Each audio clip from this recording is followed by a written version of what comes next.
Hello, I'm Jaime Hernandez and welcome to the Rooster's Den. Today we're going to be deck teching the very first commander deck I've ever built back in 2013. But before I tell you what it is, you know what to do. Hit the music.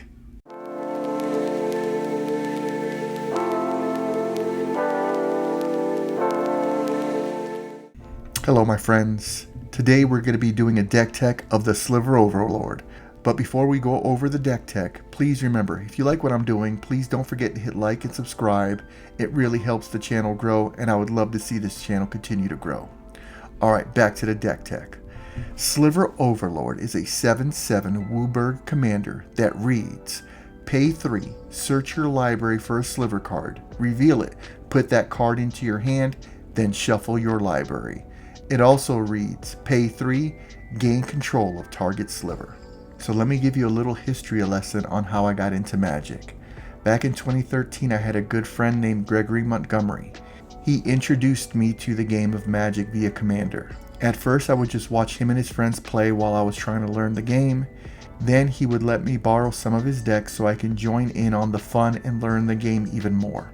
When I wanted to build a Commander deck of my own, M14 was getting ready to come out, and I was then introduced to Slivers. I thought it was so cool that these weird looking creatures all helped each other get more powerful the more of them came out. When I started researching on if there was a possible commander I could use for it, Greg told me there were several I could use, but all of them were pretty expensive. I landed on the Overlord because of its ability to be able to tutor any particular sliver I needed for whatever the situation called for. Over the years, I've continued to add and upgrade this deck until where it is now, a bracket 4 deck that if you don't deal with it quickly, the game will end fast. Alright guys, let's get into the deck tech. We start off with the creatures. We have 33 of them, 32 which are slivers. The one non-sliver is Seedborn Muse. She allows you to untap all permanents during each player's untap phase. With her and your commander out, you can tutor multiple times before it's your turn, allowing you to get whatever sliver you need at that time. Now let's get into the slivers. First sliver we have is Gale Rider Sliver, which gives all your slivers flying. Then we have Striking Sliver, which gives all your slivers first strike. Then we have Cloud Shredder Sliver, which gives all your slivers flying and haste. Crypt Slivers says all slivers have tap, regenerate target sliver. This is pretty awesome. If somebody tries to do single target removal to any one of your slivers, you could just tap it, regenerate it. It's pretty awesome. Crystalline Sliver. All slivers have Shroud, which is great protection from target removal. Gemhide Sliver. All slivers tapped for 1 mana of any color. Helps fix your mana. Hatchery Sliver. This is one of the newer slivers from the Commander Masters Precon. It has Replicate for 1 green and for a green and 1. All slivers have Replicates. The Replicate cost is equal to its mana cost. Create a copy of a permanent spell that is a token. Heart Sliver. All slivers have haste. Hibernation Sliver. All slivers have pay 2 life, return target permanent to its owner's hand. A great form of spot removal for the cost of some life. Leeching Sliver. Whenever a sliver you control attacks, defending player loses 1 life. It's one of the quickest ways to end the game, guys. You create a bunch of tokens, have Leeching Sliver on the battlefield. The moment you attack, if you have enough slivers out, they don't even need to deal combat damage. Just the life loss alone ends the game. Mana Wharf Sliver. Slivers you control tap for 1 mana of any color. 2 of the same type of sliver that helps you tap for mana is a must in this deck. Predatory Sliver. Slivers you control get +1/+1. Quick Sliver. All slivers you cast can be cast at flash speed. If you have this Seedborn Muse and your commander out, you can literally be tutoring during each opponent's turn, which can get very, very intimidating very quickly. Sentinel Sliver. Slivers you control have Vigilance. Two-Headed Sliver. All slivers have Menace. Venom Sliver. Slivers you control have Death Touch. Necrotic Sliver.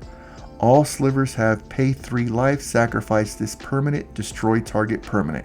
A great way to control the board. Siege Sliver. All slivers have this creature gets +1/+1 for each swamp you control, which really isn't the reason why we want this sliver in this deck. We want the sliver in this deck because of this part. It also says pay 1 black mana, regenerate target sliver. Spiteful Sliver. Slivers you control have whenever this creature is dealt damage, it deals that much damage to target player or planeswalker. This sliver is part of one of our win cons in the deck, which we'll go over later. Siphon Sliver. Slivers you control have lifelink. Bone Scythe Sliver. Slivers you control have double strike. Another epic sliver right here, Root Sliver. Root Sliver cannot be countered. Sliver spells you cast cannot be countered. You can get this in Crystalline out. It's almost lights out for your opponents if they can't remove them. Shifting Sliver. Slivers cannot be blocked except by other slivers. Taunting Sliver. Slivers you control have when this creature enters, goad target creature. So you can imagine you have this one out. Let's say you have a token creator. Create a bunch of tokens. You just goad all your opponent's creatures. They're forced to attack each other. You could just sit back and wait till it's your turn. Brood Sliver. Whenever a sliver deals combat damage to a player, its controller may put a 1/1 colorless sliver creature token onto the battlefield. Sliver Grave Mother. The legend rule does not apply to slivers you control.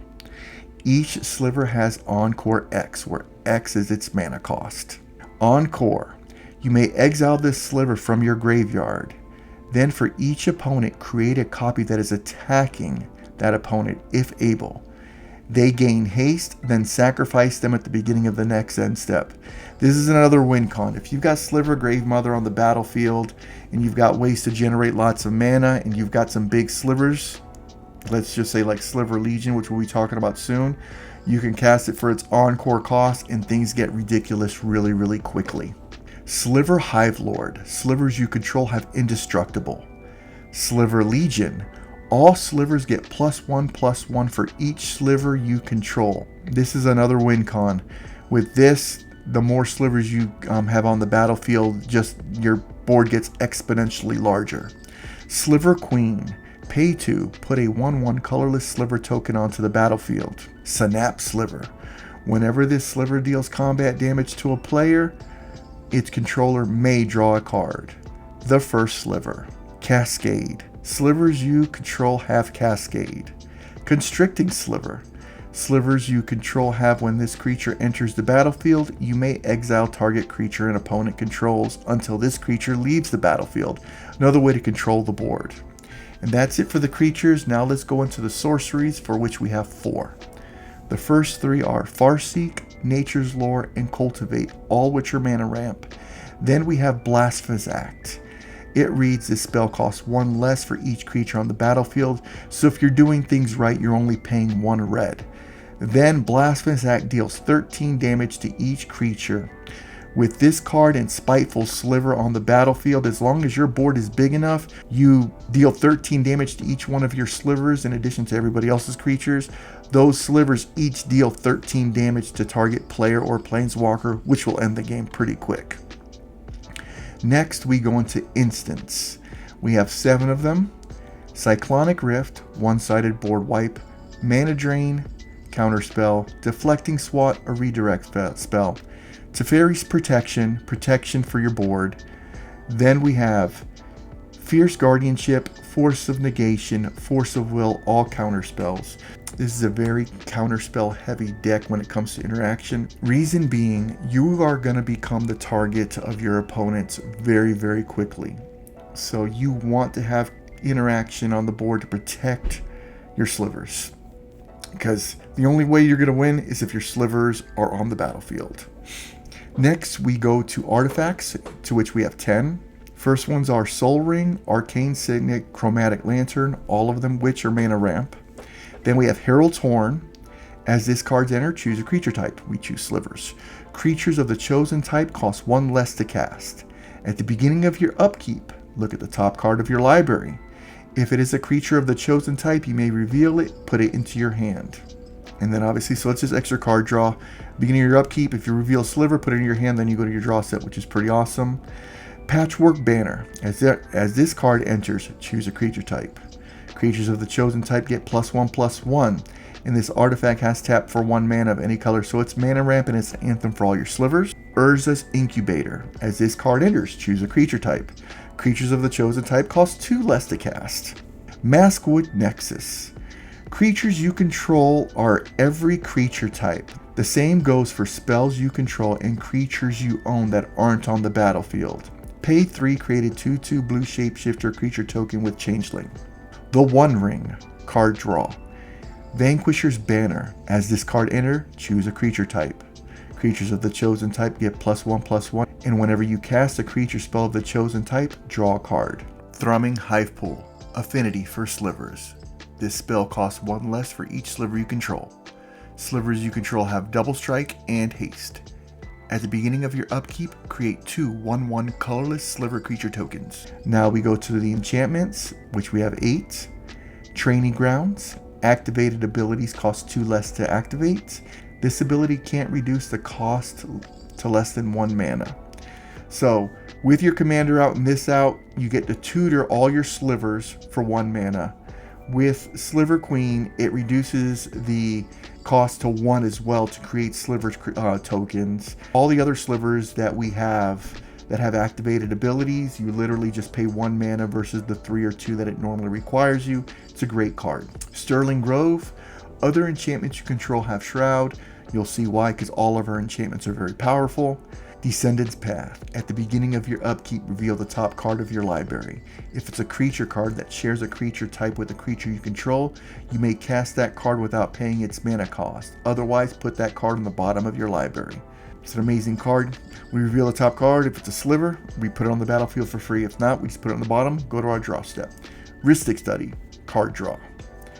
War Leader's Call. Creatures you control get +1/+1. And whenever a creature you control enters the battlefield, War Leader's Call deals 10 damage or deals 1 damage to each opponent. With this Sliver Queen in a haste enabler, you could easily ping out the board and win the game on the spot. Descendant's Fury. Whenever 1 or more creatures you control deal combat damage to a player, you may sacrifice one of them. If you do, reveal cards from the top of your library until you reveal a card that shares a creature type with a sacrificed creature. Put that creature onto the battlefield and the rest at your bottom of your library in any order. Ideally, you attack with some slivers, one of them being one of your 1/1 creature tokens. You sacrifice the token, put a real sliver on the battlefield. I don't have to say anything else besides that. Mirari's Wake. Creatures you control get +1/+1. Whenever a land taps for mana, add 1 mana to your mana pool of any type that land can produce. So it basically doubles your mana every time you tap a land. Finally, Privileged Position. Other permanents you control have hexproof. Just another way to protect your board. Finally, we come to the lands where we have 37 of them. Arid Mesa, Badlands, Blood Crypt, Bloodstained Mire, Breeding Pool, Cavern of Souls, Cinder Glade, Command Tower, Flooded Strand, Forest, Hollowed Fountain, Island, Marsh Flats, Misterized Village, Misty Rainforest, Mountain, Overgrown Tomb, Plains, Plateau, Polluted Delta, Reflecting Pool, Reliquary Tower, Sacred Foundry, Scalding Tarn, Scrub Land, Sliver Hive, Steam Vents, Stomping Grounds, Swamp, Taiga, The World Tree, Three Tree City, Tropical Island, Tundra, Underground Sea, Verdant Catacombs, and Volcanic Island. And that's the Sliver Overlord. This deck starts off harmless, but the more slivers you get on the battlefield, the more dangerous you become, and the quicker you end the game. This is a super fun commander deck that I don't think I'll ever get rid of, just because of the nostalgia purpose of it being my first ever commander deck. And I've actually made it pretty powerful. When I'm with my pod, when I pull it out, but I only play it once every few months because of how powerful it is. Once again, guys, if you do like what I'm doing, please don't forget to hit the like and subscribe button. It truly means a lot. And thank you so much for watching. This is Jaime Hernandez with the Rooster's Den. I'll see you soon with my next video deck tech. Take care, guys.